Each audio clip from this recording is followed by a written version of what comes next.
Welcome one, welcome all to the Snail Trail 4x4 podcast. If you like going off-roading in Toyotas, wrenching on Toyotas, camping in Toyotas, and maybe even poking a little bit of fun at Toyotas, and of course, hearing about how great Toyotas are when they moonlight as Ultra 4 cars, and this is the podcast for you. That's right, ladies and germs. My name is 4x4 Toyota Tyler, and joining me in the studio is Mr. Snail Trail 4x4 himself, the creator, the OG Snail Trail 4x4, Mr. Jimmy Jett. How are you doing, man? I'm great. I'm doing very well. Thanks for asking. How are you doing?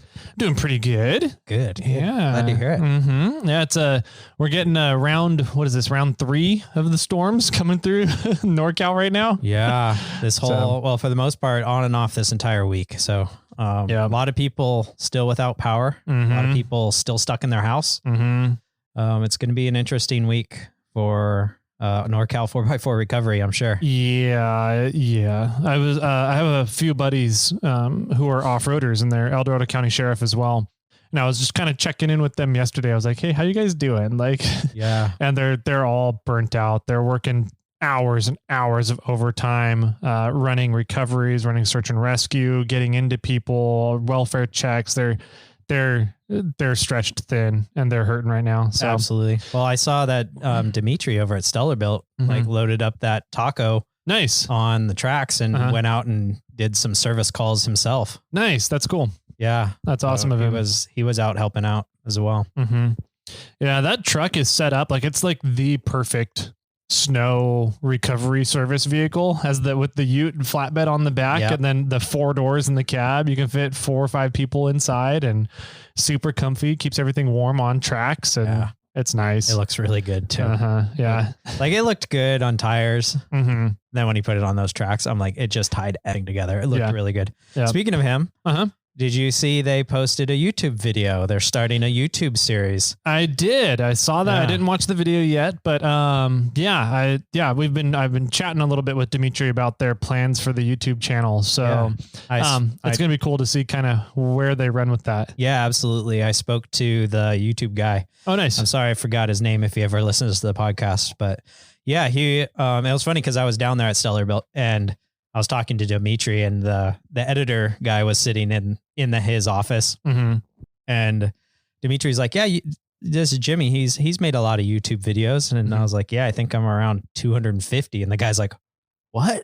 Like, yeah, I started in like 2017. Yeah, making videos. Yeah, I haven't made one in like 6 months, but you know, that'll change. Hopefully, near the end of this year, that'll be changing. So. Yeah. Why is that going to be changing here? Because we have some fun products in from 4 Wheel Underground. We kind of alluded to it and talked to him about it last episode. But yeah, we got our link packages in. We did. Yep. So we got brackets, joints, and coilovers are landing any day now, pretty much. So it's going to be fun. I'm taking the 4Runner up to Ori to talk with him and his buddy about how it's all going together, make sure we're all on the same page about all the, how everything's going to be put on the vehicle, make sure we have all the parts. Yeah. And then later in the week or early next week, I'm taking the 4Runner itself up to start letting them chop it apart.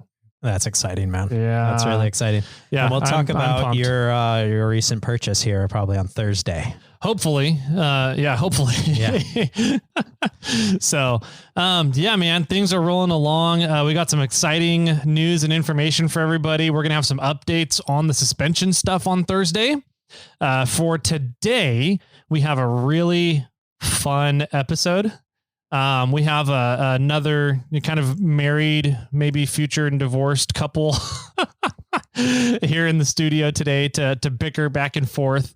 So we'll get into that. And I think it's going to be some really fun conversations and catching up with them and seeing how their last year of life has been. Yeah. Yeah, absolutely. But before we do, we need to say a huge shout out to Lawless Corey for last month's giveaway. Okay. We're going to be pulling the winner and letting everybody know who that winner is on Thursday. For this month, we get to announce what this month's giveaway is for March. What is it? I don't even know what it is. So you have to tell everybody. I've been seeing a lot of talk lately about the Devos Light Ranger camp lights. Okay. And what are those? It's an interesting light, and I've been looking for a camp light for a while, not necessarily for camp, but for repairing vehicles on trail after dark.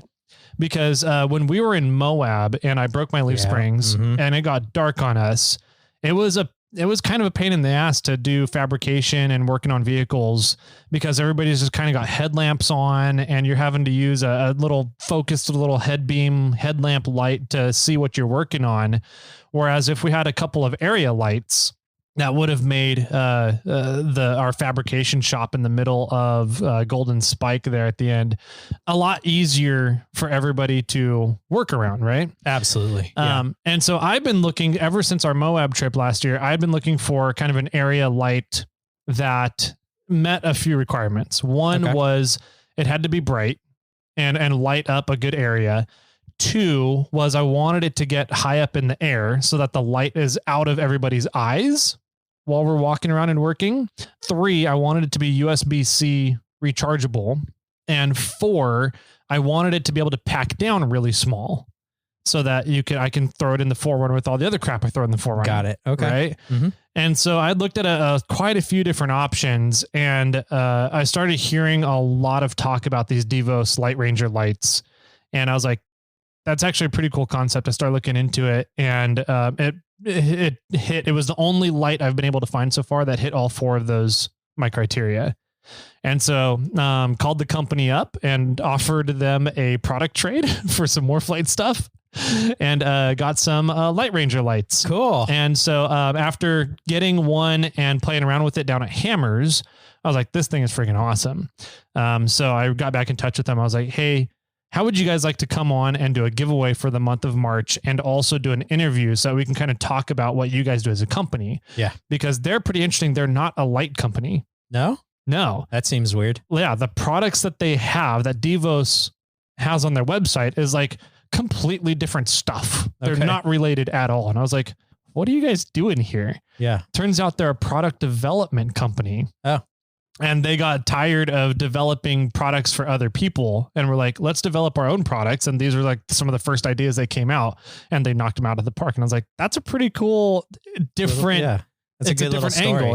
To kind of talk about. So then we're going to get them on the episode. I think next Monday is what we're looking at. So should be a really fun interview to kind of learn more about what Devos does and kind of where they came from and how they ended up in this place of being a product development company, which I find fascinating. I don't know if listeners will find it fascinating, but I'm going to find it fascinating. I know. And so, we'll have them on, and they've donated a Light Ranger for a giveaway as well. Awesome. That's so excellent.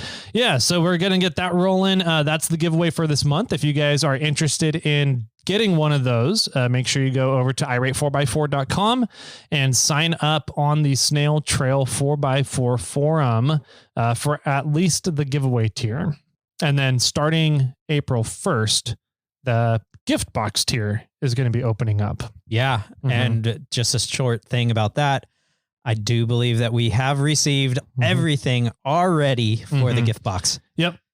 We have received everything. So we're going to get gift boxes out, and I think we're going to be able to get them out and have everybody receive them within the first couple of days of April. Yeah. Which is going to be cool.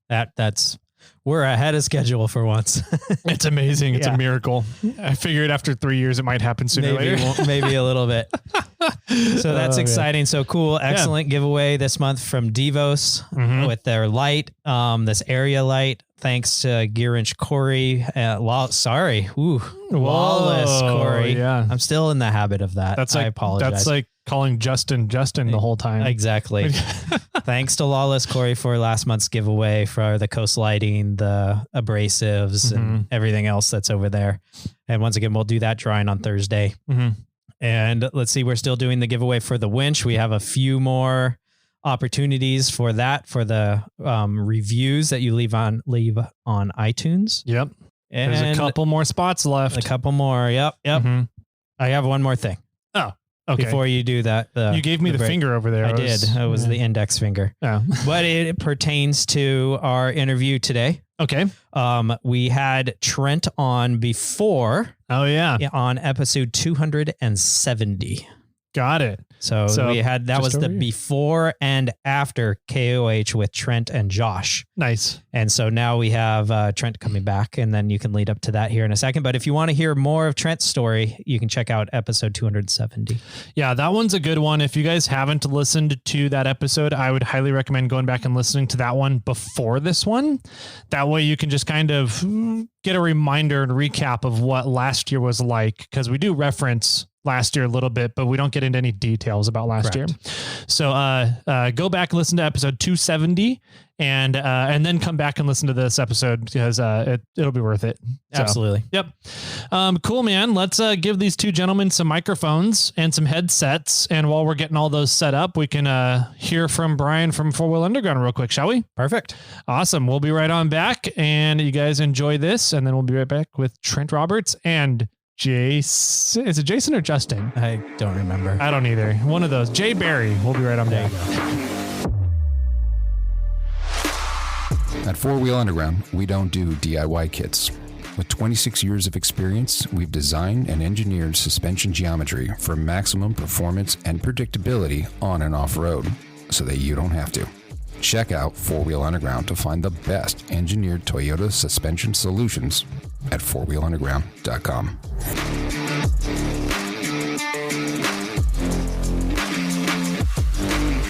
Oh, welcome back, ladies and gentle ladies. We are here in the studio. We have a full house today. This morning, fun morning for some gentlemen that made the trip down to the studio. I guess all three of you did, all four of you. So we have in the studio today, we've got, of course, Mr. Jimmy Jett. What up, everybody? And we have Trent Roberts. How's it going? And we have Justin Barry. Oh, Justin. I hate you so much. You guys are perfect. Assholes. And then we also have Luna here in the studio too. So she's going to be here doing some of the cheerleading stuff, right? Absolutely. And for the record, it's Jason. Oh, it is Jason. Yeah, I was a little confused there with based that. off of his Facebook post. Yeah. Oh. I mean, that's all that I've known you from is just watching what Trent does. You're so full of shit. You recovered me a year ago. Oh, yeah, that was fun. You were so out of it when we showed up. Dude, 10 hours in the car, I was done. Yeah. Oh man. Anyways, we're gonna have a fun episode here for everybody today. So I don't know, where do we unpack all this, Jimmy? Where do we even start here? Because I know we talked with Trent last year. Yeah, maybe that's where we pick it up. So what changed from the car from last year to this year? Because I know quite a significant change happened. Well, it got all new axles. Why was there a reason why it had to get new axles, or were you just like, yeah, let's get new axles in here? He had a boat anchor. Diff covers are not for race cars. Yeah, true. So yeah, I got tired of breaking axles and diffs, and so time to upgrade. And what'd you go with? I went with some Renegade Fab housing with gearwork 10-inch gears and Brannock shafts and nice all 40 spline, and yeah, everything held up pretty good actually. That's real race car stuff there now. Yeah. Now if I can just get Tyler to buy the same stuff. I know, right? I keep going back and forth. You mentioned stuff on the podcast, and I'll get a text from Trent. He goes, "Why aren't you asking me these things?" This is what I just did. I did this over and over. Please, let's not make this another Axle podcast. Oh, I love I've heard enough of yours. Let's do it. Come on, Yeah. See, you are why did you outvoted, choose Gearworks 10s over high 9s? No, he has a high 9. Well, high 9 with a 10-inch gear set. Oh, okay. It's a 9-inch, but it's also it's a 10-inch gear. Yeah. Reverse cut, high pinion. Oh, In the front, and it's Fancy. straight cut in the rear. straight cut in the rear. Yeah, it's low pinion rear, high pinion front. So your high pinion. Does it in the whine? front. Like, do you hear the gear whine because of the straight cut? It's a race car. Mine You don't hear a motors. fucking Yeah, thing. you don't. Motor's too loud for that. I can't hear anything. You hear an engine. Yeah. Yeah. There you go. Cool. And so axles was that it? That's all you did last year? Or leading up to King of the just Hammers? pretty much everything underneath the car. New links, new trailing arms, new drive shaft, new axles, everything underneath the chassis. Okay. That was about it. So what is the chassis? A goat built, right? Yeah, it's an Ibex Go built. Nice. And that survived your incident last year just fine? Yeah. That chassis has actually been incident 6 years in Hammers. Oh, wow. Yeah. Okay. Cool. And then have you always ran the FJ40 grill on it, or was that new this year? That was new this year. Okay. Yeah. So does it technically identify as an FJ40 then? And I think we were talking about it. I say it's an FJ40 now. It's got an FJ Cruiser grill. It's Chopped. So it's got a 4.0 Toyota in it, right? Yeah. Trent was getting a lot of work done at a shop up in Walnut Creek. Yeah. And at a Toyota location on his goat-built Ibex Jeep grilled race car. The old grill, yeah. And they're like, this has got to change. And then he messaged me one time. He's like, hey, can you mock up a design that includes something that has Toyota in it? And I pretty much was like, oh man, that's going to take a lot of work. But what you should use is like an FJ40 or an FJ Cruiser grill, because that's pretty iconic to the Toyota world. And it's semi-similar to what you already have. And then they pretty much went that route, huh? Yeah. They grabbed one, they cut it down and fit the Toyota words and everything. Yeah, it looked really good. It does look good. Until it fell off. Until it fell off. Yeah, it fell off out in the trail. I stopped and got it though. The double, that's good. You got the priorities. The double-sided sticky tape didn't hold. Yeah, the zip ties broke. Oh, that's fun. The Toyota stayed on there, but the grill did not. Too funny. Did you change the hood, or is it the same hood? No, it's actually a Shannon Campbell fiberglass FJ40 hood. Oh, cool. Yeah. That I chopped up also. Did that one stay on? Yeah, that one stayed on. Okay, cool. What's going on over there, Justin? Yeah.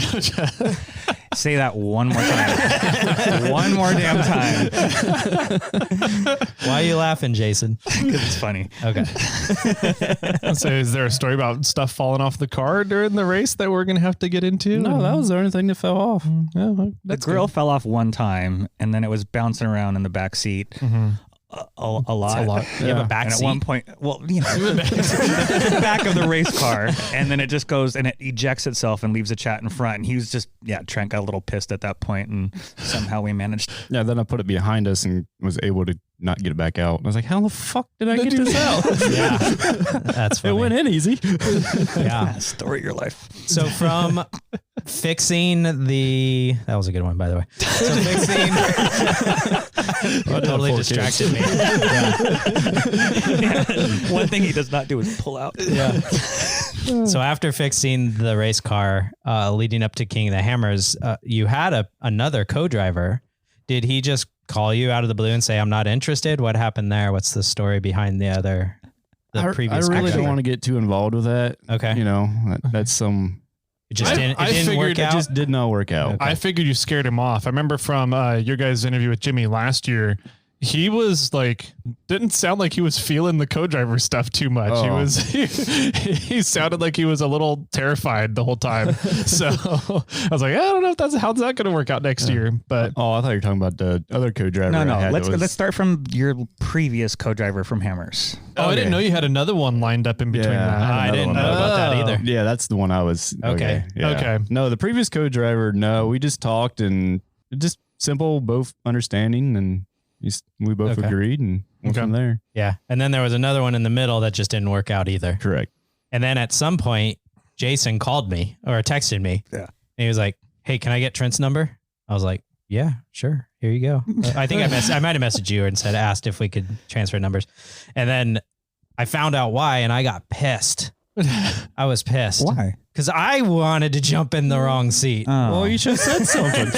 Well, by that time it was too late. He's like, yeah, I'm going to be co-driver. I'm like, oh, what? That was the question? Damn it. I didn't know that was even an option. Yeah. And I went down to Hammers for pre-running for New Year's. And Christopher Ray was down there, and he camped with me. And I was supposed to have a co-driver show up. And that's, the stuff I didn't really want to talk about. And never came through. And he's like, I asked him, I said, hey, you want to be my co-driver? Yeah. He's like, I'm already taken, but he's like, I know somebody that's looking, and it was Jason over here. So it was a series of unfortunate events because I was supposed to co-drive in 4600 for the FJ Cruiser. Oh, that ended up falling through, and he texted me, and it's Derek Osler. So you guys know he was one of the rookies this year. Supposed to be one of the rookies. I didn't hear about a Cruiser rookie. Yeah, so he was supposed to be. He's part of Rusty Nail. Okay. You guys know Justin Reese, right? Yeah. So he was part of Rusty Nail. He knows those guys. And Rusty Nail had a few rigs out during EMC day. Yeah. Yeah. And Reese wasn't actually driving his truck. No. I noticed that during lineup. I saw his truck and I was like, yeah. who the fuck is that? Yeah, I had the exact same reaction. I was like, wait a minute. Yeah. That's not he was Justin doing lining up. 4800. He was doing 48, exactly. I was just listening to, sorry to interrupt, but I was just listening to the Toyota Garage podcast. Yep. And they were interviewing Mike Henson, who drove the Rusty Nail. truck. Justin Reese's. Yeah. Yeah, Chad. So I lost my right seat, and then I reached out to a few people, and I hit up Chris Ray, and I was like, "Dude, I lost my right seat. Do you know anybody?" Because I actually got asked to co-drive for after Trent 14. Wow. And so the first team, well, obviously I was Sucks to be committed. popular. I know. I'm not really that good. Remember, I suck at as co-driver. But his name is Justin. And so I reached out to Chris Ray, and I was like, "Hey, man, I know it's short notice. Do you know anybody who has a right seat open?" He was like, "I'm down in Johnson Valley with Randy Bummer and a few other people. I'll let you know." And he texted me back, and he's like, "You should talk to this guy. His name's Trent." Mm-hmm. And I don't know, the rest was history. Nice. Yeah. Seemed to work out for the most part. Yeah. So that was over Christmas time. So you guys had Christmas, New a Year's. month to kind of put this together for, I don't know, the dream team coming up for the race. Yeah. I mean, he said I'll come down, help work on the car and all this and that. And I was like, well, not really much to do to it. And I was going to say you had it pretty much all done by that time. It was just a matter of making sure it held together. And some diff problems. I had my gears kind of left the chat in between New Year's and Hammers. So that was a big thing. But other than that was the only thing. Was it those straight cuts? Yeah. How did that happen? What happened? Yeah. You went down to pre-run. Yeah. I went down to pre-run and went back. The front diff was leaking a little bit of gear oil. Or no, it's the rear diff. The rear diff was leaking. So I was like, I'll just pull it off and put a lube blocker on it. No big deal. Well, I went to pull it out and my gears were toasted. Brand new gears. Wow. Yeah. And then I looked at the front and the front was the same way. And I was like, oh shit. Interesting. Just from pre-running. Just from pre-running. So Shock tuning and pre-running.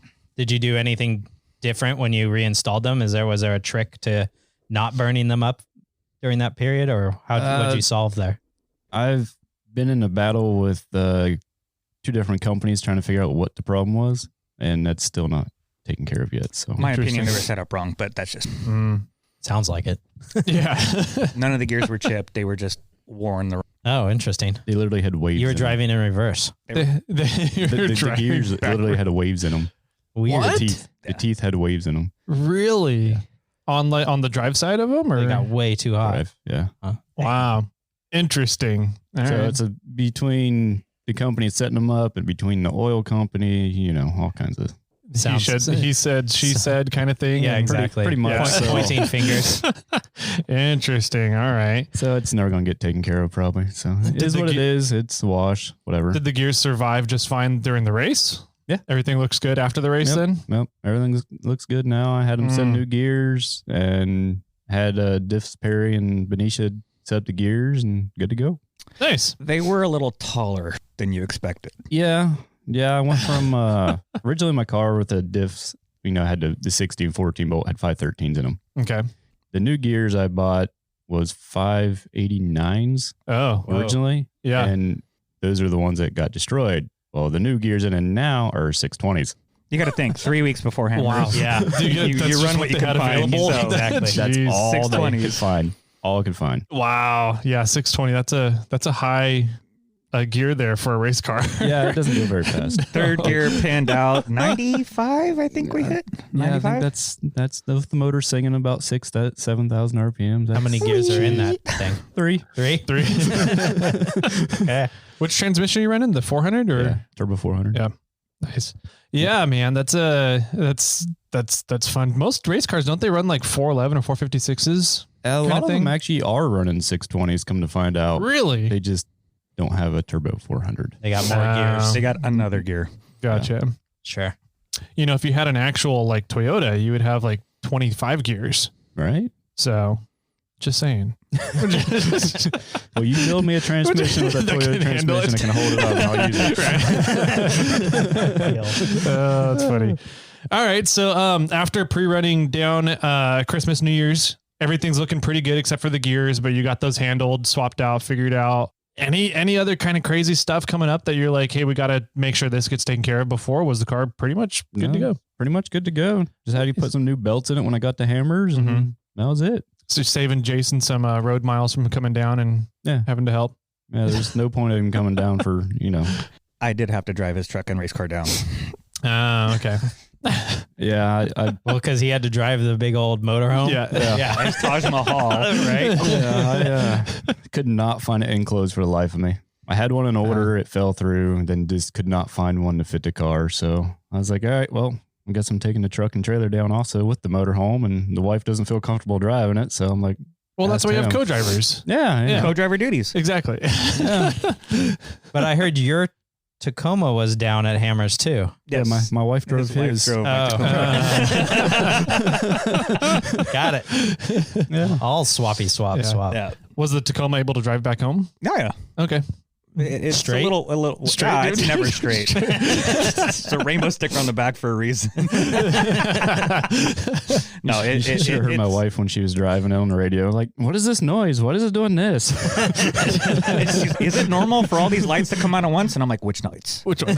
She was like, traction control, ABS, and a brake light. That's fine. That's normal. It'll turn off in like 50 miles. Yo, did you pull the stickers off the dashboard, or why are those lights coming on? No electrical tape to cover the lights? No. You just turn the radio up louder so I can't see it. Fair. All right. So traveling down to Hammers, you guys get down there. How far ahead of the race schedule did you guys get down for like pre-running and doing all that? We were there Wednesday the 31st? Yeah, Wednesday the 31st we were down there. That's when we left. Okay, so about a week before. Yeah. A week and a half before race time. Yeah. Okay. Got plenty of pre-running in. We're able to check everything out, see the conditions of the trails, figure out some lines. Yeah, I didn't run none of the desert, but I ran the rocks. Not all the rocks, just what I could get to, and because I was wanting to go with other people. I didn't want to go by myself. So was nobody else wanting to go pre-running? Teammates had some issues with his race car, so they got worked on a lot. Gotcha. But, everything on their car was brand new. So it's kind of custom. Yeah. Everything's custom. Yes. So it was gonna happen. There's a lot of things to work out when you are building. Was it a 5th gen? Fourth gen 4Runner on portals and on portals and RCL Marlin kit. Yeah. Oh man. Okay, so we did pre-run Chocolate Thunder qualify. God, at least a half dozen. Yeah. So we had that one. That was actually the only time I put a dent in the car was. Really was pre-running? Yeah. Wow. Which part of Chocolate Thunder was it? On Chocolate Thunder you put the dent in, or was it like later up on the ridge? Oh, going up to the squeeze. Okay. Squeeze rock. Yeah. The squeeze rock has a big asshole in it this year for people going through qualifying. Yep. We know. Yeah. Yes, you do. Nice. So qualifying came around out at Chocolate Thunder. What was your guys' take on qualifying on Chocolate Thunder in that ridge? And then was it down her problem, or what did you guys come down at the end to the finish line? Idle issues. That's what it was. How was that qualifying course compared to doing it how it was kind of last year through the short course and up the Kings Hill and everything? Well, the short course, you want to push as hard as you can because it's smoother. You can get a lot more speed. But then you do what I did last year and pretty much roll it and destroy the car in qualifying and start run out of talent during a drift. Yeah. You can start coming down a hill. He nailed a rock. And then overcorrected and then rolled. Hey, he made the highlights. So true. It's checkers or wreckers here. Yeah. And he got the record. So this year it was more, I was kind of excited to have it there because it'd just be a Sunday drive. Just go out, take your time, don't be an idiot. What? Well, that's what you're saying. What is your co-driver I have a very different interpretation, but go on. That's a Sunday drive for Trent. Yeah. So just took it easy. Didn't even go that fast up the hill. Didn't go fast down the hill. Didn't push it at all. I was like, I'm not braking. Well, what was not rolling? Not really. Not going to make the highlights real. I'm going to be nice and smooth here. Okay. What was your time in qualifying?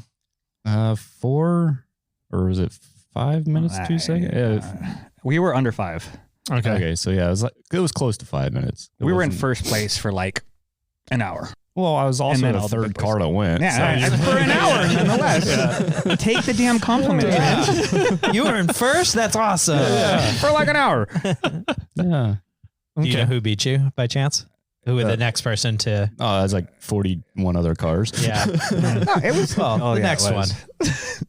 Just whoever overtook you at the moment. Remember no worries. Yeah, I was just curious. Clue. Anyways, I had a very different different interpretation of qualify. Ready, go. Yeah. No, Trent was just nervous wreck. And he's sitting there, and it's like the whole time we're starting, he's like, and I'm hearing him in the PA or in the microphone. I'm like, all right, well, it's fine, it's fine.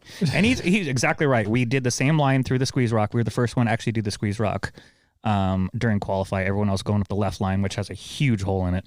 Mm-hmm. And then I think once we got past the squeeze rock, which he only had to reverse one time, just a little bit, and just blew out through it. And I don't think he breathed until we were coming down idle issues after that. Like, I swear to God, he held his breath. He was turning blue. And then all of a sudden you just hear him. Like, he caught his breath, and I was like, fine, Trent, we're right here. Let's go. I was concentrating, all right? Yeah. I know, you were holding your breath.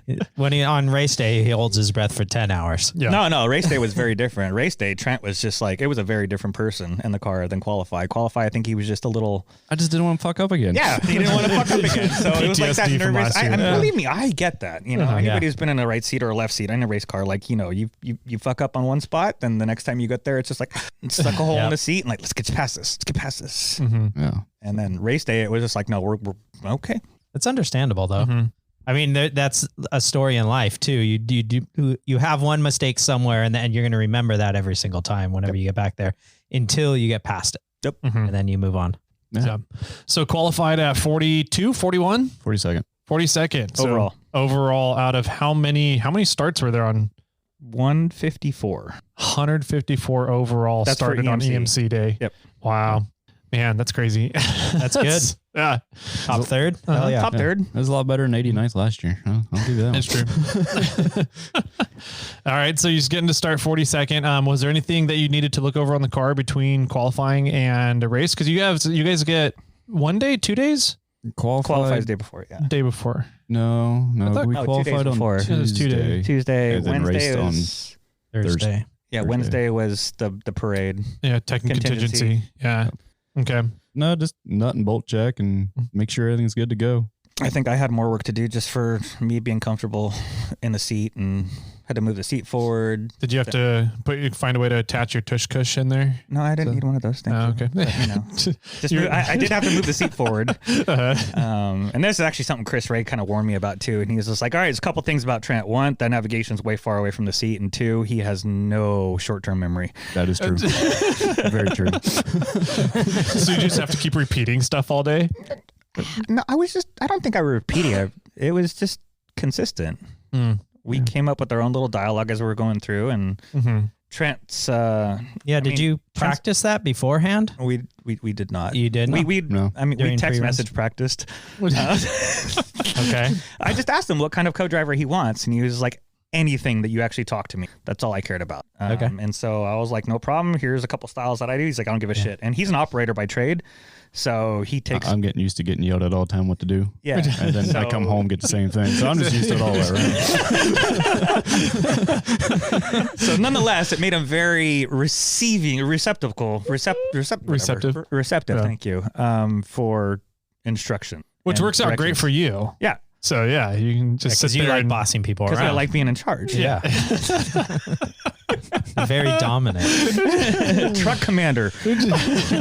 He's the pedal commander. Yeah, there you go. So did you have a hard time seeing the navigation? Because it was far. Initially, it's not that it was a hard time seeing it. It was just the seat was too far back for me to be comfortable.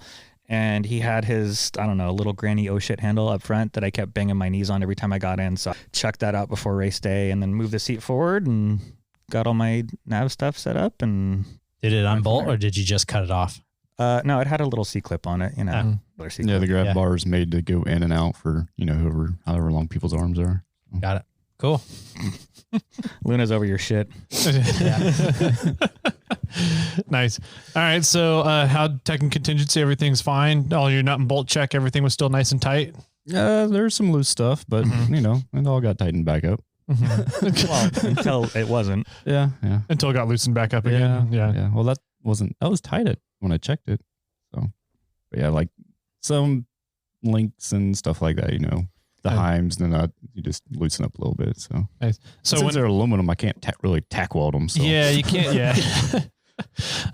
So what was kind of cool was when I came over to see you guys, I'm coming in, like I was cautious about coming over. I just kind of like poked my head in the tent real quick. And I was like, oh, there's nobody like working on the car. Everyone's just, the car's sitting here and everyone's sitting in a circle in the center of the tent, hanging out and chatting. I was like, that's either really good or really bad. Which one? And I was like, I don't know which one it is. So I came in, and as I came in, I saw Jason and then you, and I was like, okay, cool. We're here. And I was like, is everything good? You're like, yeah, everything's good. I was like, okay, cool. We can sit here and chat for a while now. But Marlon was in there. Yep. When I came in, how did all that work out while Marlon was there? He was mainly there for, the TWC 4Runner, because they have his kit. They got his parts on there. Yeah. So he's pretty cool. He remembered me from, I forget how long ago it was I saw him, but he remembered me, and hanging out. And I was like, hey, come check out my Toyota. And he looked, he's like, Toyota? I'm like, yeah, come look at the front of it. Yeah, 1962. It identifies as a Toyota. Yeah. Right. There you go. So, he actually put one of the stickers on both sides of the car and signed it and dated it. And I'm like, official Toyota. Yeah, that was pretty cool. Yeah, I think Big Mike was there because it was the Land Cruiser rack that we're putting in on Brad's car, right? The Land Cruiser rack? The steering rack? Yeah. The IFS, come on, sorry. Yeah. Yeah, they were there because D-cup. they're pre-running. They ended up destroying their steering rack. So, were they running the stock 4th gen steering rack on it? No, they're running a Land Cruiser. The 200 series? No, the 180, the one before. Okay. Marlin. That's the Marlin. They Gotcha. used that Land Cruiser rack. Okay. So did they are they putting a new one on? Sorry, or did they go with the 200 series rack? No, they put the Marlin back on there. Okay. So they brought them down one because they were going to go pre-running, and then it was at nighttime and I hit a rock in the desert and it just blew his whole steering rack out. Jeez. So they had to come back and then fix that. And Gotcha. And Marlin actually pulled bushings off his own car Wow. to put in their race car. Those guys are so cool. They're so nice. And it's funny you mentioned the memory part, because that dude, both him and Mike have a phenomenal memory, and they just kind of go down. They're like, oh yeah, I remember you from this event or this location some 50 years ago, whatever. I'm just like, what? How do you guys remember all this? Yeah. I can't remember people's names for the life of me. It's clearly Jason over here, Oh, my bad, Justin. That's funny. We'll get to why Justin keeps coming up in conversation here in a bit. Okay, cool. So yeah, that was really neat having Marlon there, getting to sign the car. And get the stickers on there. Did you end up taking those body panels off and mounting them up in a shop somewhere? No, they're still in the car. They're going to be there for the rest of the season. Nice. That's cool. All right. So, yeah, you're pretty much getting ready for race day at this point, and not really having to do much. You get through tech and contingency just fine. So a race comes out and you guys have to go line up. Yeah. What time do you have to go line up? You're supposed to be there at 6:30. Supposed to. What time did you guys get there? 6:15. Oh, okay. So you guys are early. You're ahead of schedule. We're like the second damn car. Yeah. There wasn't many cars out there. We showed up at, I think, 6:40, and there still wasn't that many cars out there to get into Hammertown. But yeah, what's going through your head as you're getting ready for racing? It was freaking cold. It was cold. That's all. You're just like, I need to get warm. It was cold. Luckily, was it Racer Coffee? Yeah, Racer Coffee had a little They had a fire going, and I was parked right across from them. And I was like, all right, I'm just going to go stand by the fire. Nice. Yeah, that helps. But yeah, really, I mean, there's nothing, just another day. Mm-hmm. Just another Sunday afternoon drive. Just another drive. Just the hardest race on one day off-road race. Honestly, though, that Trent's day. mentality that day, race day, it was exactly that. All right, we're just going wheeling. Yeah. Okay. I wasn't going to push it. I wasn't going to try like last year, try to be top 10 and destroy the car. I was like, I learned my lesson. Don't be a cocky, guy. Just drive. Just drive. So okay. So it paid off. So yeah. For you guys did 2 laps, a desert loop and then the rock loop. How did desert go for you guys? Desert went great.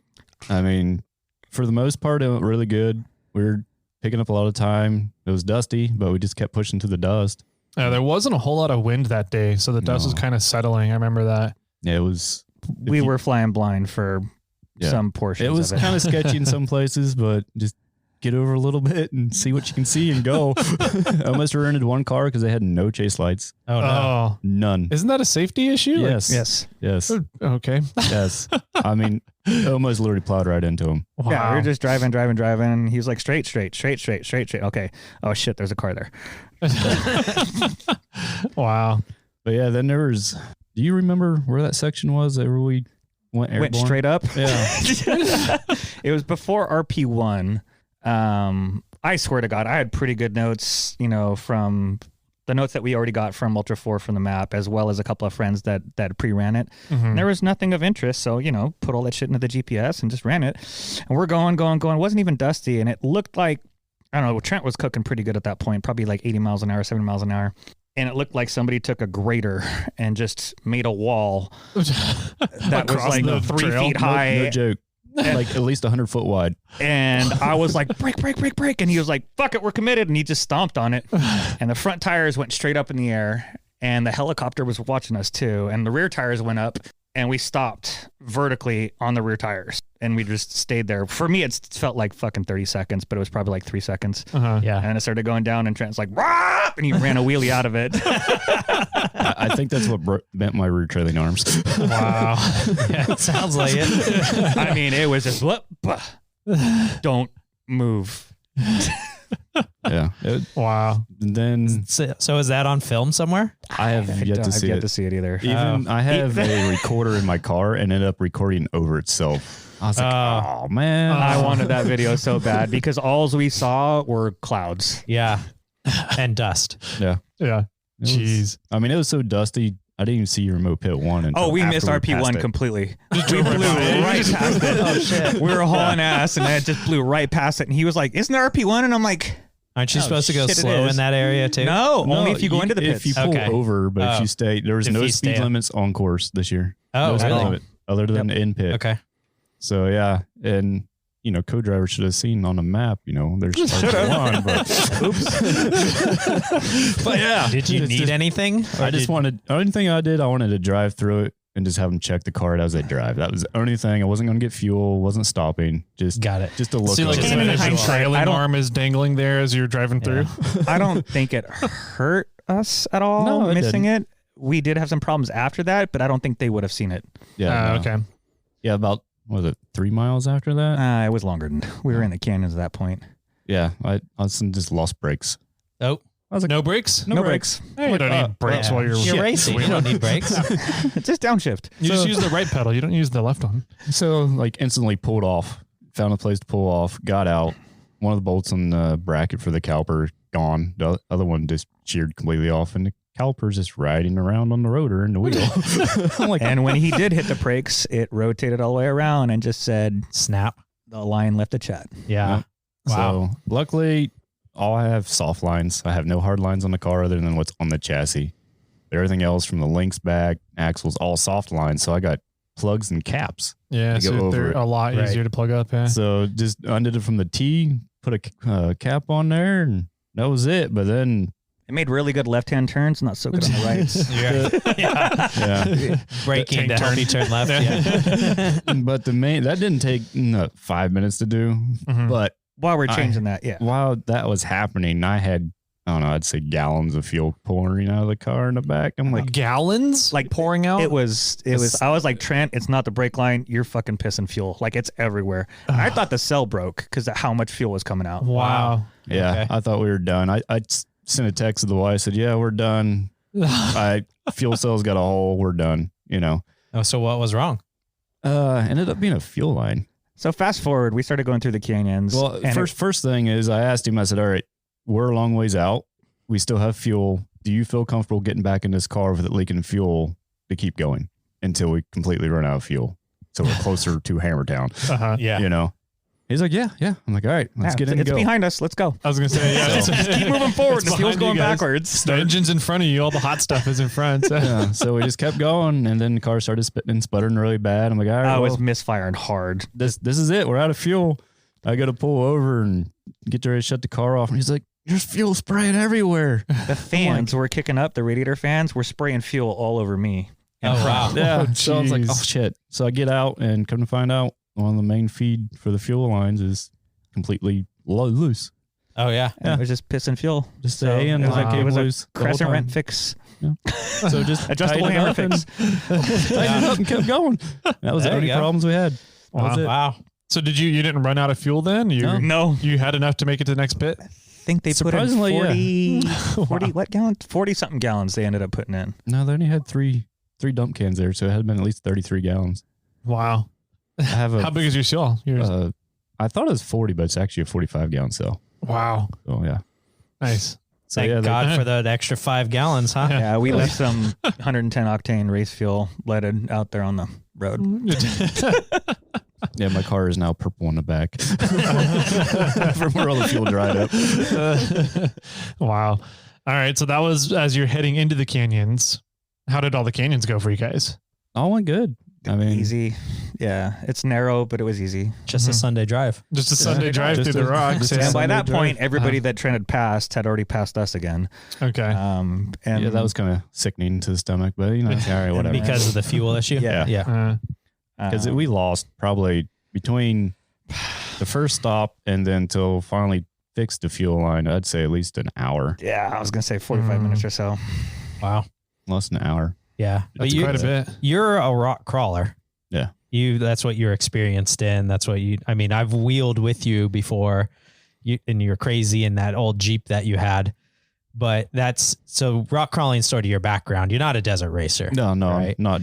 And so That's where yeah, that guy comes That's where in. I come in. Yeah. So the canyons were a Sunday drive for you. Yeah. Is really what it came down to. Yeah, and just luckily the way I set up the new axles and the suspension and everything's been changed. It's so much better in the desert. Also, Oh, I it mean, shits and gets. it actually doesn't fight you the whole time. It's got a wider, it's longer wheelbase now. That was A going to lot more ask. stable. Okay. Yeah. So you lengthened it a little bit and you got wider axles. Did Yep. you change some of the geometry as well to accommodate those changes? The front, since I lengthened the front end, also the geometry in the front shocks changed, but the rear I had the new trailing arms made so that actually that geometry stayed the same. Got it. Other than that, yeah, but Were you running trailing arms before? Or were you running 4-link in the rear? 4-link in the rear, but with trailing arms Okay. also. But it wasn't double triangle. It was the trailing arms. Yeah. No. Nice. Cool. So, desert, a lot more stable, big improvements on the car. The rocks, did just fine. Did you notice any like big difference in how the car behaved in the rocks versus last year's car? A lot more travel, and once again, a lot more stable. Yeah. And I don't know if it was the axle issue or new axles or whatever, but I feel like the steering radius on that thing leaves a little. Yeah, it needs a new ram on the front. I think I got I think it's too short. 8-inch ram on the front, and that car does not turn. It's like a school bus. Like a full size one, not a short one. not that used a to short run. bus. It's not a short bus. It's a full size school bus with the tires in front of the driver. You know, it takes a big turning radius. But Wow. And I was like, turn driver. He's like, I am. Oh. Yeah. That's As it goes straight for another 100 yards. Well, I mean, it's spooled front and rear, so it wants to push no matter what. Yeah. All right. So rocks did great. I mean, what time did you guys end up coming in then? Because you did finish the race, which was pretty cool. Yeah, it was 7:45 total. I was like, we didn't come in at 7:45. No, 7 hours 45. 7 hours, 45 minutes. Okay. Yeah, Came in right before 4:00. and 13 seconds. That's pretty good. Right before 4:00 is pretty damn good for EMC day. There was still a lot of cars that were out there trying to get in at 6, 7, 8 o'clock. Yeah. Still. So, Amber. Amber came in at 10, Oh, 9, geez. 9. Yeah, it was late when she came in. Yeah, 9, 10, somewhere around there. But yeah, it was cool because I was paying very close attention to who was coming in and kind of where cars were on the course that I wanted to keep track of that day. So watching you guys like fell off of the tracker for a while, and I was like, they must be out of it. And like at one point I could have sworn your tracker was like down in Hammertown for like 3 hours. Yeah, that's what my wife was saying too. Because when I text her saying that, you know, I'm pretty much out of the race because of the fuel issue, and she's like, well, we don't even know where you're at. Your tracker's not working. Yeah. So our tracker was in a UTV the day before, and somehow ours never got charged. Yeah, so it would turn on and it would shut off. And then 2 hours later it would turn on and it would shut off. I wonder if it just happened to turn on while you guys were when we were going in main through pit, town at main pit. We were going through main pit. We came in for fuel after, you know, plugged the fuel line and the brake line. And like I was getting text messages left and right. I'm like, you know, and then I was like, oh, we're still in main pit, and we were almost done with the rocks at that point. Yeah. Oh dang. Because I remember at one point I just stopped tracking you guys because like they're out of the race. They've been sitting in Hammertown for 3 hours, and then I don't know. It must have been around 3 or 4 o'clock. You showed up like near the end of the rocks, and I was like, wait, when did that happen? what did happen there? I was very confused for a while. Yeah. But we had all the VCPs. You know, you got a helicopter that just picks you up and just travels you around and just drops you in certain areas. Yeah. It's nice when you got a trophy truck money to be able to pick up your car and recover it. Yeah. Oh man, that's cool. Was that Robbie Gordon? Yeah. Robbie Gordon picked up his UTV. Yeah, he was out of the race at one point. He just walked back to town and had the helicopter go pick up his car. Oh, geez. I saw the videos of that. I didn't know who it was. Yeah, it was Robbie Gordon. Yep. All right. So before 4 o'clock, so 7 hours, 45 minutes to do the toughest 1-day race in the world. You guys ended up coming in around, what was it, 20th in your class? 20th in my class, 22nd overall. 26 overall. Yeah, 26 overall. 26 overall. That's pretty damn good. Starting at 42 overall, getting up to 26 overall, getting 20th in your class. After finishing, putting out a fire. Putting out a fire. Oh, Justin Hall exploded in front of us. Well, caught on fire in front of us, but he was up the hill. I heard that he had caught on fire. We were behind him, and he was like stuck in both his tires were just in both valleys. Sorry. Both valleys. Like, so he was there, but I like knew his car, and I'm like, dude, that's Justin's car on fire, and like he doesn't have a co-driver. You're right. So Trent hauled ass up there and stopped appropriately distanced behind him because he's like, I'm not getting my car on fire. Yeah, right. Took all the gas. I don't know what's going to happen here. So, and I jumped out and with 2 fire extinguishers and ran up to him. And by the time I got there, he had the car mostly out. And I was like, dude, are you good? He's like, yeah, I'm good. And I'm like, can we drive over your car? There wasn't really much room to get around him. And he was like, dude, he's like, I'm part of the race course, run it. And I'm like, cool. Wow. So didn't drive over his car, just rubbed his tires getting around it. So. Over a tire. Yeah. It wasn't, okay. Robin's racing. Yeah.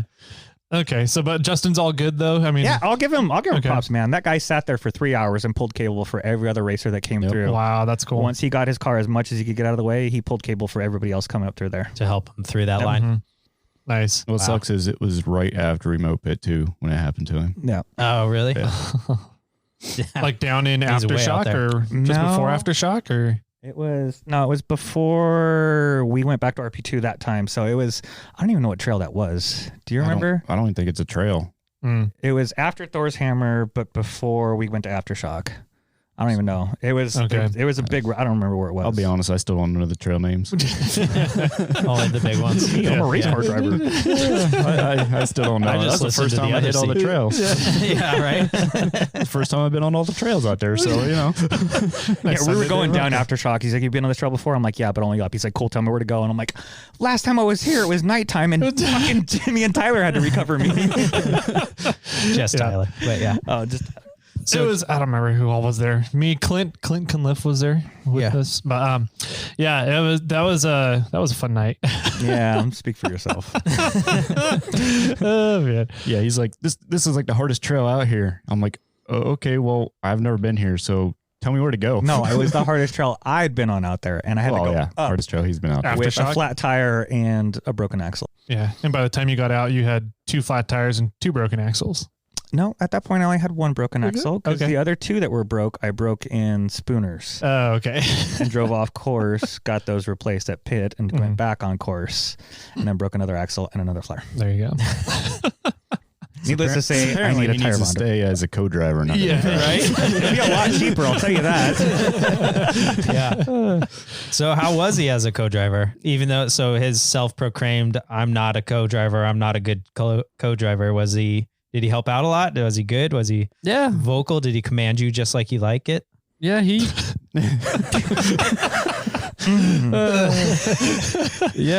was good. I mean, he needs to get in the gym more often. Oh, Jesus Christ.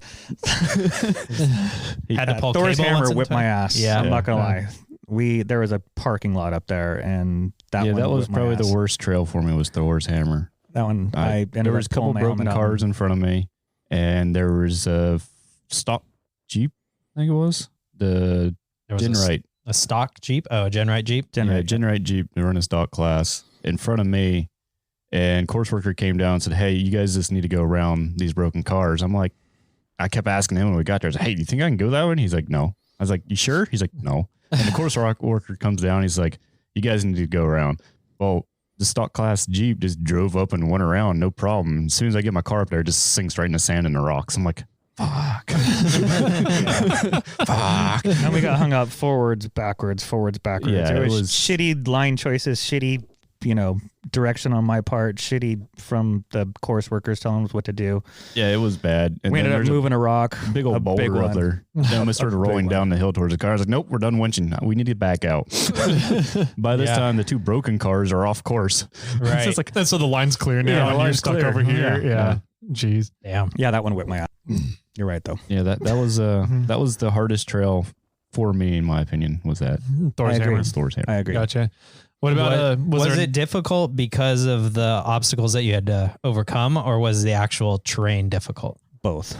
Yeah, that trail was. There's a lot of guys that drove up no problem and everything else, and then it's like, I don't know what the fuck happened to me. I just there was a lot of like tight left rights, and again That's going back true, to your yeah, steering I can't radius, steer really sharp. Interesting. So he's backing up, bang, hit a rear diff, pull forward, bang, hit a front diff, back to just Austin Powers and get around. Yeah, it sucked, but we made it through.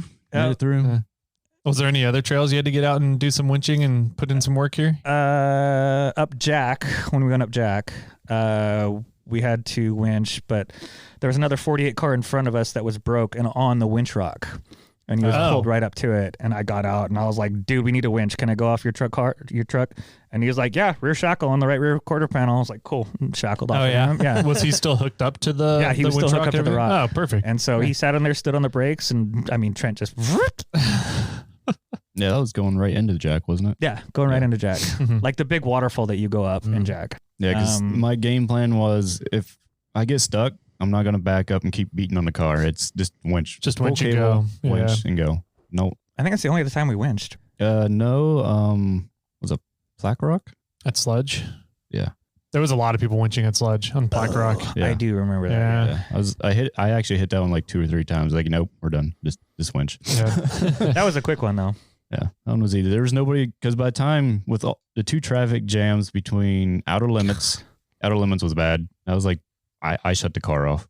Really? Yeah. And just hung out for a bit? Waited. There was probably 10 cars in front of us and one line. One line. It was parking lot. I know Outer Limits gets packed every year. If you don't get through there before car number 20 gets in there, then you're done. All 3 Broncos were yeah. in front of us, and one was stuck, and there was a 48 car behind us, just like move and just pushed him over the rock. Yeah, it was basically a train of cars. If you stopped, you got rear-ended, and then you just kept hitting the car in front of you. We just kept pushing each other through. So you get out of there. You got a line of 15 cars pushing each other through. That's fun. It's literally a train. Yeah. Yeah, it was. But that was the first traffic jam, and then no. First one, backside of not Chocolate. What's the one over the desert wash that went up and dropped down? Turkey Claw. The Sand Hill and Turkey Claw. Yeah, Sand Hill and Turkey Claw was a parking lot. Yeah, that was. And the guy in front of us. I actually had helicopter footage of that, of us coming into there, and then you see my car just stop, and then the helicopter just veers off. But yeah. There was a guy that had no rear tire, just a rim. Trying to go up that sand hill? Well, there? yeah, and he had pulled out of the way, and everybody that was behind him, he let go through. And as soon as I got up beside, he just pulled right in front of me, like, you fucking asshole. So we were sitting there, he's like, and I'm like, he's got 3 fucking tires. He made it. He did make it, though. I'll give it to him. Wow. That's a gnarly hill, too. Everybody was talking about the sandhill on the rock lap, and I was like, I don't know if people remember what Turkey Claw looks like on the backside, because that was way worse. Yeah. That's a fun little hill there too. Yeah, so I take it back. That was the first traffic jam to stop and wait, and then Outer Limits, and then Thor's Hammer. After that, it was pretty clear. You got through all the attrition vehicles at that point. Yeah, exactly. So, after that, it was pretty clear. Now, one thing I will say, I never want to go up Z-Walk. Thank God we got to go down it this year. Yeah. But going up that, next year, I'm sure it's going to happen. It's gonna suck. Yeah. Interesting. I haven't seen Z-Walk yet. Neither have I.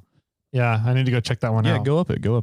Yeah, Right. that's where Trent lost the grill. Yeah, that's where the grill came off. I just seen it go. Whoop. I'm like, oh fuck. I'm surprised you saw it come off. It went over. It just literally went straight up. It went up and over. Okay. I'm like, oh. I would have assumed it just sort of He was like, that's fell off. my grill. Yeah, what the funny part is, if you look back at all the footage, you can see it moving in all the footage. So it was hanging on the whole time. Finally, it was like, I'm Until done it after wasn't. Z-Walk. Yeah. Nice. I'm glad we got to go down Z-Walk. Yeah. Where is that? Okay. It's on the race course. I can show you on the map. Yeah. If you're really that concerned. No, I was kind of just more general area. Isn't it back near Aftershock somewhere? Yes, on it's the near backside? Aftershock, Yeah. but it's on the backside, but you're going to be slightly more south. So you loop around, and we ended up going down Z-Walk towards Remote Pit 2. Gotcha. Yeah, it's So not you, too far. you from Remote leave Pit 2. Z-Walk, you hit RP2, and then you leave and then take out to go to Aftershock. Gotcha. Okay. Cool, man. Yeah. So everything good? You guys happy with how the day went? Is there stuff you're like, man, we could have done this a lot better? Or We could have navigated a lot better after Remote Pit 2. The third time we hit Remote Pit 2. Yeah, the third time was and the this goes worst. back to the driver's meeting. Third time? It goes back to the driver. Yeah, There's 3 opportunities You to can go and RP2. remove it Okay. 2-3 times. I took fuel every time because my car gets 2 miles a gallon. You know, so and the rocks it gets a I lot was gonna worse. say the first lap you got like negative miles a gallon. Yeah, I really don't know how I had enough fuel. So we hit RP2 3 times. So there's 3 opportunities. And it goes back to the driver's meeting. I'm sure everybody's seen videos about. Oh, yeah. And I still had a question on that. I was sitting there and I was like, which way do we go? I had 2 questions. And Trent sitting there like, don't fucking say anything. Don't say anything. Don't even. He asked 2 questions prior, and Dave looked straight first at date him. He's like, "You got any more?" I'm The like, first driver's meeting, I asked 2 questions. Okay. And one was just about like bypasses, what we could take and what we couldn't take, right? So going up, what was it? Spooners? Yeah, the bypass on Spooners. yeah. And I'm like, can we take that? And he's like, yes. And I was like, cool. And I had another question. I don't remember what it was. And Dave straight looked at me. Are you done? Fuck, I thought this was a 4. Yeah. And so the second driver's meeting, Trent. Well, I actually wasn't with you the second driver's meeting. You hit me at one point. he still hit you during the second one, even though he wasn't even there. though he wasn't there. No, it was the first one. I was like, shut up. Yeah, the second one, I don't know what was going on, but he ended up going, and then I was going, and then we never met up until after. That was when we were both there, but yeah. So yes, there were some unanswered questions on the race course. Okay. But yeah, coming out of the Remote Pit 2, the last time I came out, I saw a line on GPS because, you know, I got the iPad, he's got a cell phone, and then I have lead nav, and they're also And Lawrence. Lawrence, my bad. And then saw a straight line pointing right with me. I was like, all right, fuck it. I just We're gunned it. going. Yeah. I'm looking and I'm like, And no. course worker, like, I don't know, what, half mile down the road, come running out. Where are you going? I'm like, Oh, yeah. I don't know. I'm like, course we're is off fucking behind course. Oh, yeah. Wow. So yeah, it's a little confusing on our P3 or our P2 this year, but But yeah, that was we figured it out. That was only real bad. I mean, other than coming out of It was a 60-second detour. yeah. Well, like if that was one of the quote unquote major problems you guys had that you're trying to fix, if it was a navigation GPS track problem, how do you fix that for next year? Aren't you guys given those tracks from Ultra 4 or from Hammers? Yeah, it just needs to be more arrows coming out of Remote Pit too to Gotcha. So more physical signage because you there. got so many lines right there coming in, going out. You Yeah. got your remote. It just some arrows. I mean, it'd be great. And I Like think physical arrows yeah. on the course. and I think there was actually, I know for a fact there was more of them out there. But I think the wind took them out. No, I don't think it was the wind. I think The UTVs knocked them out cars. the day before. I was gonna because say- I saw a lot of signs on even on our day when we came back out through Turkey Claw and you have to go around the mountain to come back into the short course. He was like, do I go left or right? And I'm like, I don't fucking know. Oh, yeah. Because all the signage was down. Yeah. And I'm like, go right. No, nope, you said go, sorry. You said go left. So whatever. I started going back towards Chocolate Thunder. I'm like, we're going back towards Chocolate Thunder. He's like, oh, shit, turn around. Turn the bus. Yeah. Yeah. When I went out there on Tuesday to go put the repeater up on Fisher, there was a lot of signs with arrows, yellow and orange arrows. Yep. So I'm guessing they just got knocked over and nobody decided it would be a good idea to put them back up for race day. There's a lot going on out there. So yeah. I mean, it's understandable, and that windstorm we had, was it Wednesday? There was one big one on Sunday, the Sunday before everything. And then there was another big one on 4400 day. Yeah. Sunday was the worst. Like our garage tent was like coming apart. Wow. Yes. This is Trent's like hanging onto the fucking poles. 30 by 40 garage tent is like the roof's starting to come off and go, fuck. Wow. Yeah. I was going to say that a year ago, I was out at Aftershock and Shannon Campbell was going the wrong way down the track. Oh, yeah. You know, and everybody's yelling at him to turn around, you know, and he's like, what? You know, and he's arguing. And I think, it's just, I don't know what the answer is. The more clarity you can have, maybe better. But I do think that the race signs maybe need some attention to checked on at points, but who knows? I think the other thing, like I appreciated previous race course maps that had the actual race miles as mile markers on the GPX file. And this year there was maybe a dozen race mile markers. Out of 140.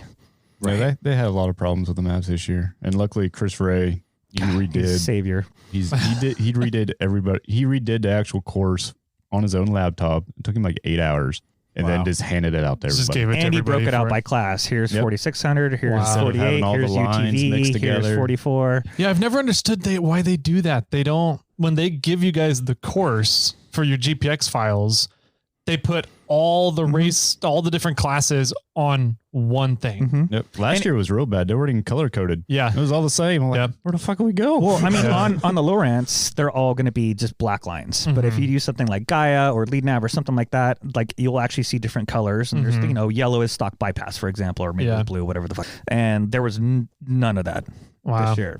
So yeah, I remember last year when we were going down to volunteer on golf cart day into Aftershock, Race Ops was like, yeah, you guys need to have somebody down in this other canyon. And we're looking at it. We're like, that says it's on lap 3. Are you sure? Because they only do 2 laps this day, and they couldn't even figure it out from looking at their own course maps. So, that's an interesting one that they need to look into figuring out. Yeah, I mean, I know they know what the course is months prior, so I don't know if they can just start working on it then. I don't know. They clearly know the course way before, but then hand it out, 3 days before race day. And, well, this year is actually sooner. It was like a week. And I think a lot of it has to do with the concept. Like, you've been a racer here before, you should know these trail names. And, I've been there 3 years. Trent's been there 2.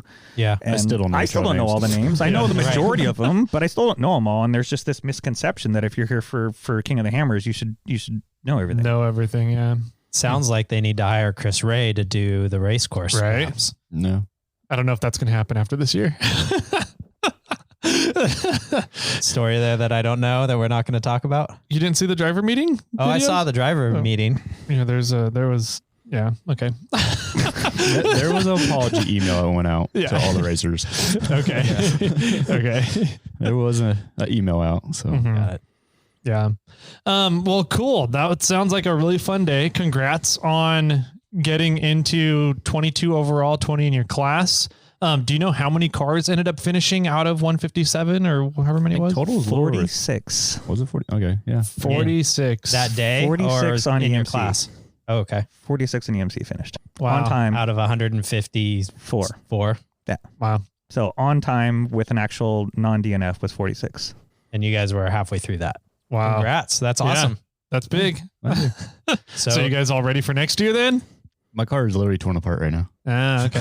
Wait, I thought the wife said you can't touch the race I tore it car. apart in like one day. Okay. I thought you had this 1 month rule. It's been a month now. It was last week.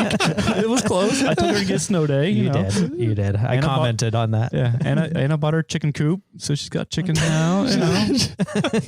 So give her something to do while you work on the race car. Yeah. Distract her. So you're like, all right, I have 6 hours. Let's see if we can get this thing apart. Yeah. So you're going to ask Jay Barry back to be the wrong seat? If he's not racing. Oh, that was going to be my next question. You racing next year?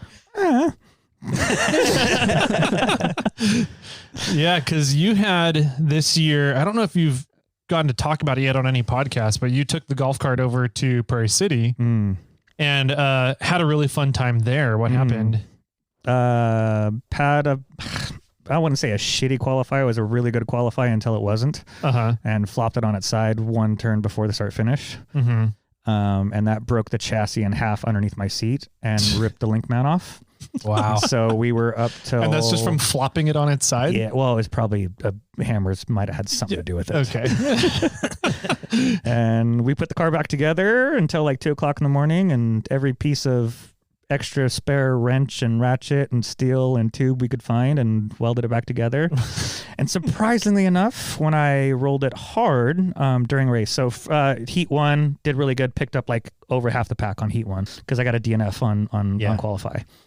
Picked over half the pack, and then on the second heat, the main heat, I hit that.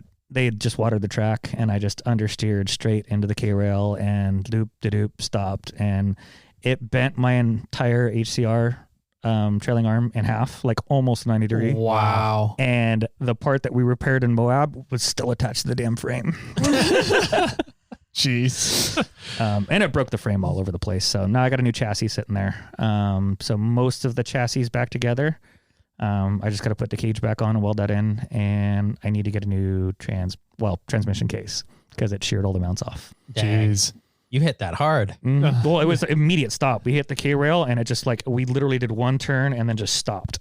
Instead of, there was a guy in front of me that hit the wall too, and he ended up endo over, I was going to say, there was 2 of you that hit that right at the same time. The one in front of much. me, he was ass over tea kettle and just rolled, which is a lot nicer because it slows down the inertia versus mine was like, and just stopped, and it just fucked the whole car up. Wow. So we had the big forklift that just dropped it on my trailer, and the great all out the there. great all just dropped it in there, and I left all of shame. Yeah, I left it parked in my lower lot of my property for 2 months because I don't want to look at it. Gotcha. So are you going to be able to get that back together for Hammers next year? Are you planning on racing? I know Trent said that there's you're racing a series this year. So you guys both what's your plans for the year before next King of the Hammers for racing? Mine's just keep racing as much as I can. Okay. I'm going after the Western Series for Ultra 4. Nice. Are you going to NorCal? NorCal, no. I'm not racing NorCal. It's in 2 weeks, 3 weeks. I'm not racing NorCal. Yeah, I don't know. A few weeks, yeah. Here at Prairie City? Yeah. Yeah. I just don't want to. Don't do it. Yeah. Dude, short course, it's scary because it's so fun. It is rig. so effing fun, though. Your rig. I bet. It is literally the most fun you can have on 4 wheels. But it is not gentle. It's not. No. Everybody breaks. Yeah. Yeah. No. I got to hit Brian Croft last year. Nice. Nice. Okay, so what about your race plans this year? Well, as soon as the snow melts, which judging by our current conditions is probably going to be August. I was going to say August, yeah, July, August. I'm going to weld the cage back onto the chassis, and I'll go from there. So yeah, I could easily get back together before Hammers next year. It's just kind of one of those things where, we both have full-time jobs and families and life obligations. It's just trying to figure out how we can race in between it. Yeah. That's sort of the name of the game. Yeah, and last year really burned me out trying to do everything at once and paid the price for it. Yeah. Oh, yeah. Okay. So then, what the hell was that? Yeah. What are you calling up here? I was looking at my phone and looking at my schedule. Then I can't remember. The race schedule? Yeah. So yeah, there's 1, 2, 3, 4. What are they? 5, Tell 6, us. Yeah. seven. What's your schedule? Use your words. Outside voice. So They're like a married couple. tell me about it. You should have seen the verbiage on the car when we're racing. So yeah, I got some. Let's see. May 18th to 21st will be the next race in Montana for Ultra 4. And then June 14th, it'd be Ultra 4 in Jay, Oklahoma. I want to go to that one. Have you seen that facility? Like pictures or videos or anything like that? I've heard it's amazing. Looks like an experience. Then September is Langley, Oklahoma. Langley. There's 2 out there in Oklahoma? Yep. Lucky them. And then the finals will be Lake Havasu in Arizona. Oh, that'll be cool. Yeah. These finals. So that's that nationals?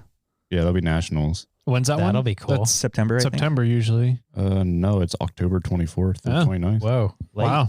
I guess it's in Arizona. They don't get weather. Yeah, that's true. So I'm usually out on the Rubicon that weekend, the 29th. So yeah, good luck this year. I know. I think 4th of July is not going to be a thing up there. We'll see. You might be able to do some snow wheeling on the Rubicon on 4th of July. Right. So. No, you will. Yeah. This side might be somewhat clear, but the Tahoe side, no. That one's, you're not getting through the Rubicon for months. Yeah. Mm-hmm. If at all. Yeah. Yeah. I don't even know if Rubithon's going to be able to get through up and out Cadillac. Yeah. So I don't know, man. Should be a fun year though. I'm looking forward to seeing Trent, how you do for the rest of the year in the series. It's going to be fun to watch you go for the Western Series here. And Justin over here, we'll kind of just wait and see. We never got to assholes, man. Cool. So why are we calling you Justin? What's the story behind this? Oh, hang on. I also got another. I want to race gas. Also. He's trying to avoid the topic. You want to what? Race Great American Short Course. Oh, yeah. It has no rocks. No, I don't want to do short courses. So it does. Well, not NorCal. So you want to practice desert stuff? Yeah. Is it like Vora? Is it something similar? This is all.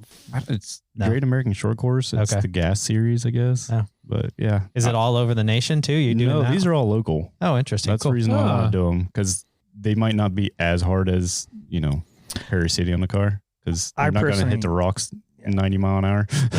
I personally would love to be part of a Vora series because they're all desert. They're all local to me. Yeah. Mm-hmm. Between Yerington and all that stuff. And, I'm not going to have to pull winch cable.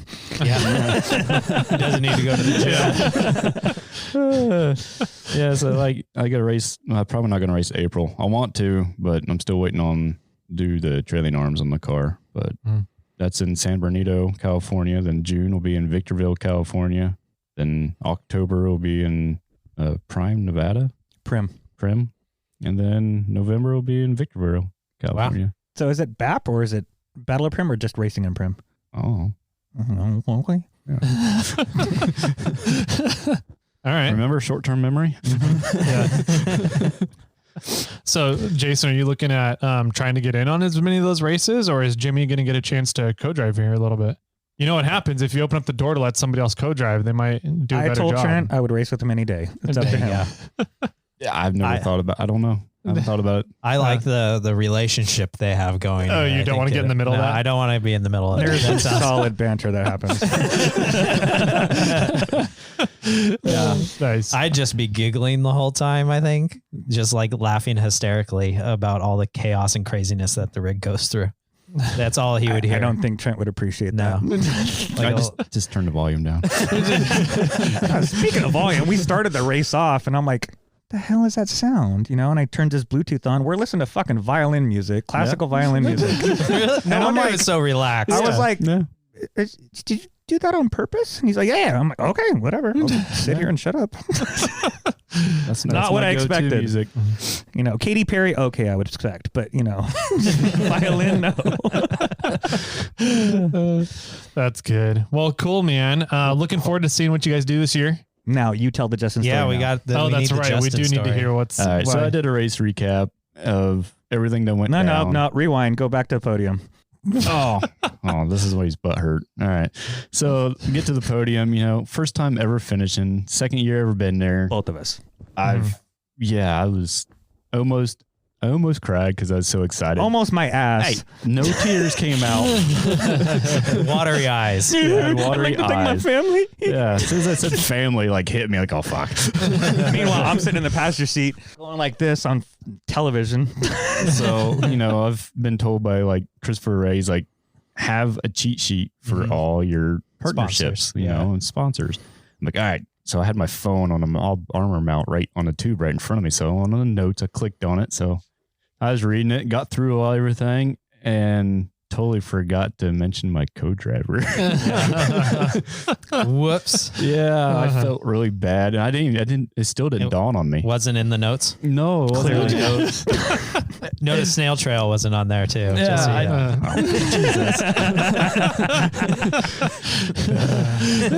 know. But yeah, I like never even dawned on me. Even afterwards, never dawned on me. Then my wife, because he went and complained to my wife. I didn't complain to your wife. Yeah, you did. And she's like, you forgot to tell, say thanks about Jason being in the car. I'm like, oh, fuck. And he took off. He left. He was that pissed. Yeah, he left. So I sent him a text and let him know and everything. But yeah, I totally forgot. I appreciate him being in the car. I just totally forgot. I get it, dude. I've done the race car. I had my little notes on my cage too, so I can remember sponsors just in case and say thanks and what. But there's so much going on in your head, especially after 8 hours of fucking training car wrecks. Yes. Yeah, and I was beat. I was just beat. Yeah. Exhausted. Everybody that comes across that line just looks beat to hell. No, They just physically, like, their eyes are just glazed over and they're like, what? Yeah. So that was like the last when we hit the lake bed coming back through, and I was just holding. I was like, "Are we there yet?" No, you really said that. How much longer? Was that the last rock course? Yes, it was. Okay, good. Are we there yet? Yeah. Like a little kid in the back seat. Don't make me come over there. So then where did the Justin thing come about? yeah. Well, when I was doing the race recap, I was typing it all out and everything, and then had the wife proofread everything. And, I was mentioning the co-driver, and I ended up putting Justin instead of Jason, and the wife didn't even catch it. And then I sent the email out to all my partners and everything else, and then sends me the link. Sent him the link. It was like 3 days later after I sent him the link to it, and he's like circled. I screenshotted it, big fucking circle with arrows in different colors. Yeah. I'm like, what the fuck is this? Oh, man. It's funny because his wife proofread it. Chris Ray proofread it. Yeah, Chris even, Christopher Ray even proofread it, and everybody said nothing until he saw it. Yeah. That is funny. That sucks, Justin. I'm sorry that happened to you. I appreciate your candor. Yeah, so I fixed it on Instagram. I posted on Instagram. I fixed it and then took screenshots because it was too big to post on Instagram. So I had to take screenshots of it and post it. So that's when it got fixed, was Instagram. It's a thankless role. Your name was on the side of the car. Everybody saw. I saw that. Crying on the live feed. I could also see where you did not remove all the glue from the old names that were on that side. Yeah, no. It's called being lazy. Jason Barry, and you could see like 3 other people's names that were underneath it. Yeah, the previous owners, co-drivers over there too. I just peeled it off, never cleaned it. I have a feeling like there's going to be a Sharpie circled around Jason with arrows pointing at it at for the next cheat sheet. Yeah. The first person I really gotta thank is Justin. Yeah. And then my family. Oh man, that's fun. Yeah, because cracking jokes earlier, I was like, man, you guys are gonna get like 2 t-shirts from your sponsors. It's like, hey, thank you for mentioning us. It's gonna be to Justin and Trent. Yeah. Justin Trent. Yeah. Priceless. So, all right, man. Anything else that you guys want to mention? Now that we're kind of talking about sponsors, who are some of those people? Your cheat sheet up. Yeah. Hang on. Let me pull the cheat sheet up. I better be on the top of this. First and foremost, Justin Barry.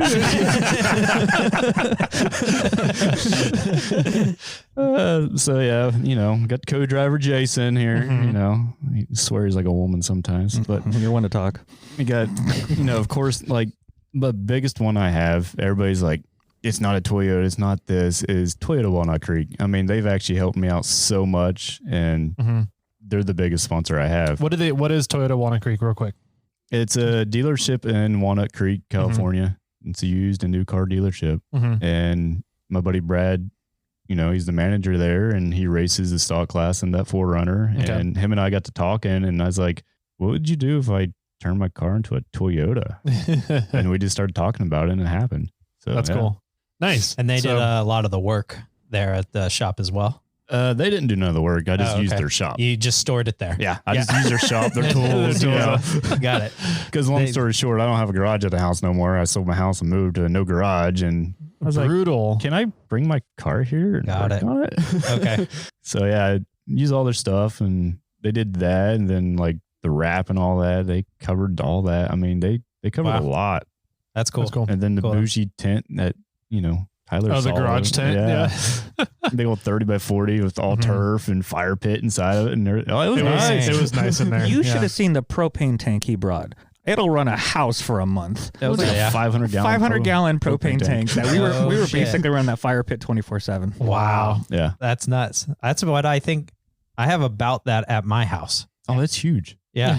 It's huge. It's like 5 feet tall. It was literally chest height on me and as long as the couch. Yeah. Did he like bring it on a truck and it just lived on the truck the whole time and parked there? Or did they offload rolled it off a bed? They used a forklift to get it all unloaded. They brought a forklift down too for everything? No, Ultra 4 unloaded it for him. Gotcha. Jeez. That's crazy. Yeah. Wow. It was enormous. So we did not run out of propane. No. You could ran the rigs on propane. Yeah. I was looking for ways to hook it up to the motorhome because my motorhome was almost on E. Yeah. Wow. We could have Jimmy rigged it. Yeah. Jimmy rigged it. Done something. Yeah. All right. Keep going down that list. All right, yeah. So you got, Toyota Walnut Creek, TWC Racing. Then you got Yukon and then Warren and Rugged Radios and Vision Wheels, XS Battery, Stage 8 Locking Fasteners, Gatekeeper Off-Road, South Bay Driveline, Elrod Performance Straps, Mob Armor, Schaefer's Oil, All Train Concepts, Brannick Motorsports, All Tech Motorsports, and Max's Tire. And I would add in, because Factor 55 definitely helped us out, and you can't forget about Justin. Yeah. So, and I have a good relationship with Justin. I'll Different Justin? No, yeah, different Justin. Fuck you. God, this is just getting old at this point. Yeah, probably different Justin. Justin. The Justin. I have a good relationship with him, and he sponsored me on my race car last year with an Ultra Hook and whatnot, and he just had the thimble, which I hate. And if I'm doing recoveries, I want the Ultra Hook with the hammer loop. Yep. And I'm like, we're going to talk to Justin, and sure as shit. Yeah, Justin. There you go. Justin hooked me up. So yeah, Factor 55. He does a lot for the race teams, different races out there. We got pit mats, we got any support we needed. He was Johnny on the ball. He always is. I mean, Warren's always supplied all pit mats for racers. So, and Warren Factor 55, same company now. But I have a did he play the sax for you? Come over and it's hammers. There ain't a lot of time for free bullshit. I've got a fun story for you guys about Justin. I'll tell you off air when we're done here. So just remind me.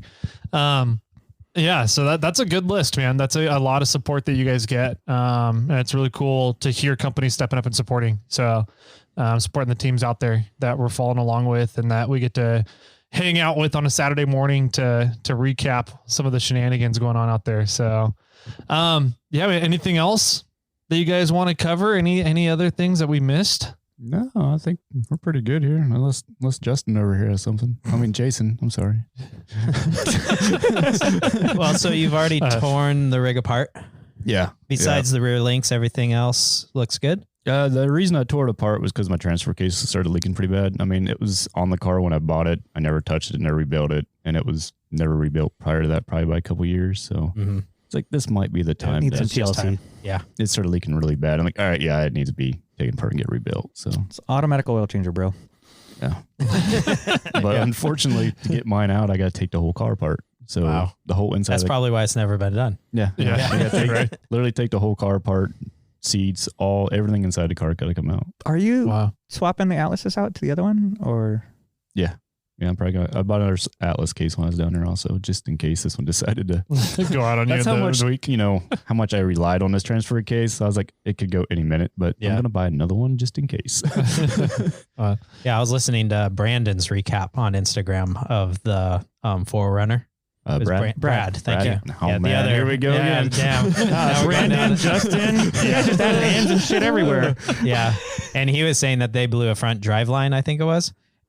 And that they had to take all the whole skid plates off and all this stuff off just to get to the drive line. I'm like, even on top of that. So with the Forerunners in general, you can drop that whole rack out through the front just by cutting the bolts off and you can normally slide it out. But when you put that Land Cruiser rack in, it has like a C gusset that goes on for the Marlin kit. Yeah. So the only way to get that out is to remove the front pumpkin to get the rack out. Well, he's talking about but on race day. But on race day, yeah. they had to drop skids just to get to that front drive line. Yeah. Drive shaft, yeah. The front drive shaft. And when 8 bolts. When they designed this skid plate, because they raised everything up and made a full belly on underneath this 4Runner. If you ever get a chance, anybody should go both sides look and at everything. It. This 4Runner's, it's actually built pretty good. But I was like, are you gonna be able to change your drive shafts easy? Yeah, we don't have to pull skids or nothing. I'm all right, good.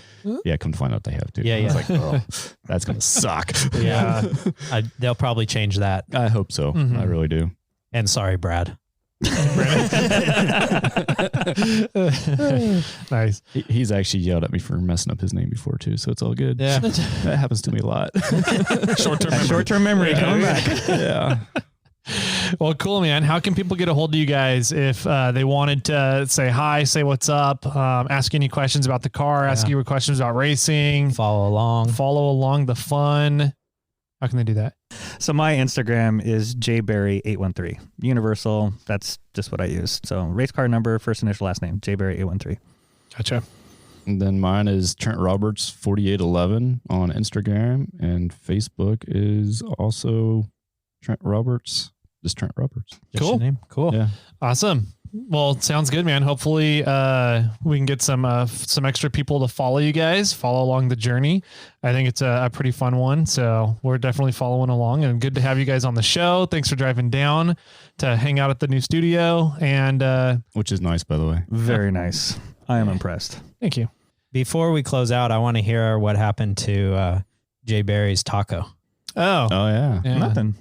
No, I drove it home. Uh-huh. I could just put a couple cracks in the windshield. No big deal. And had to put cardboard where? Oh yeah, I blew out a rear window too.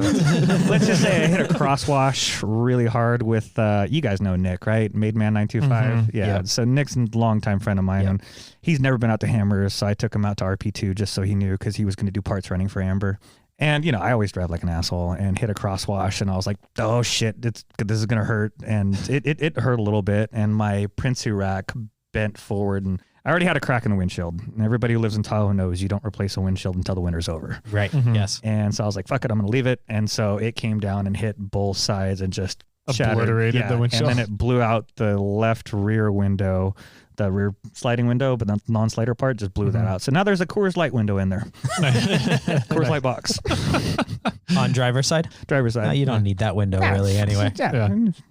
Plus you have a camper shell or a Yeah, I got the Vagabond on the back. vagabond in the back. So you can't see out the back anyway. Yeah. Yeah. You're good. Yeah. I got mirrors. Everything, all front end's all okay. Front end's fine. Wow. I mean, the Wow. alignment was already fucked, so I mean that's always the case. But Tires okay driving home then? everything, no problem. All right. Nice. And it was before that, but I blew out an axle seal on a 9-inch. So it's pissing diff fluid. You have the 9-inch in the rear. Mhm. I got a Curry fabricated 9-inch Wow. with it's a semi float, so I still have the tone rings and the outers for Toyota, and just custom axle shafts with it. So Cool. I didn't know that. And we do need to do a walk around on your rig. it looks good from afar, but far. Like a few women I know. Yeah. Gee, Thanks. Call you a woman. Twirl my hair here. All right, awesome. Any final words from everybody? Final words for everybody out there.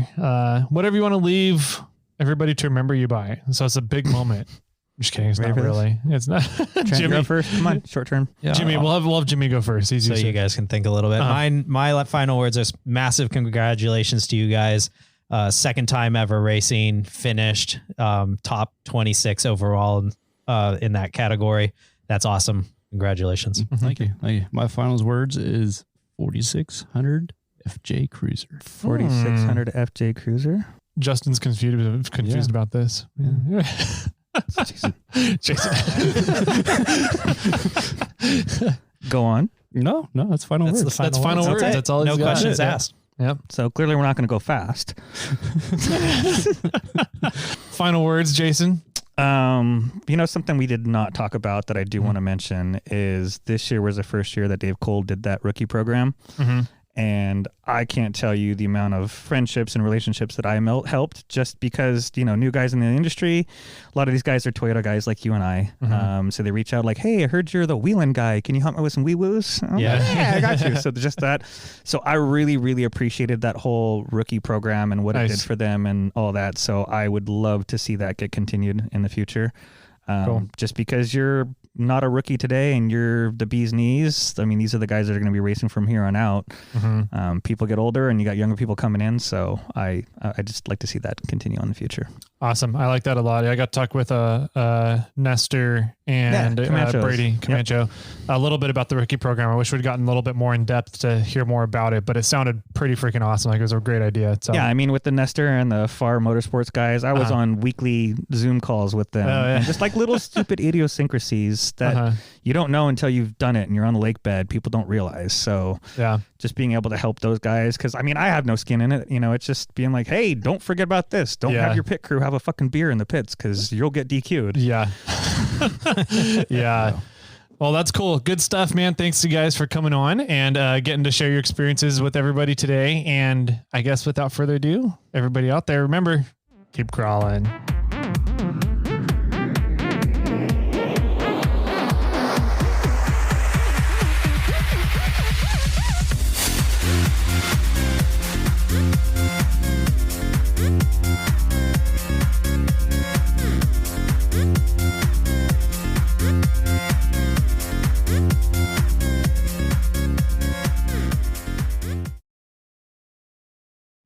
I got one for you. Okay. What is red and smells like blue paint? Your socks. Red paint. Oh. Yeah, I guess that makes sense.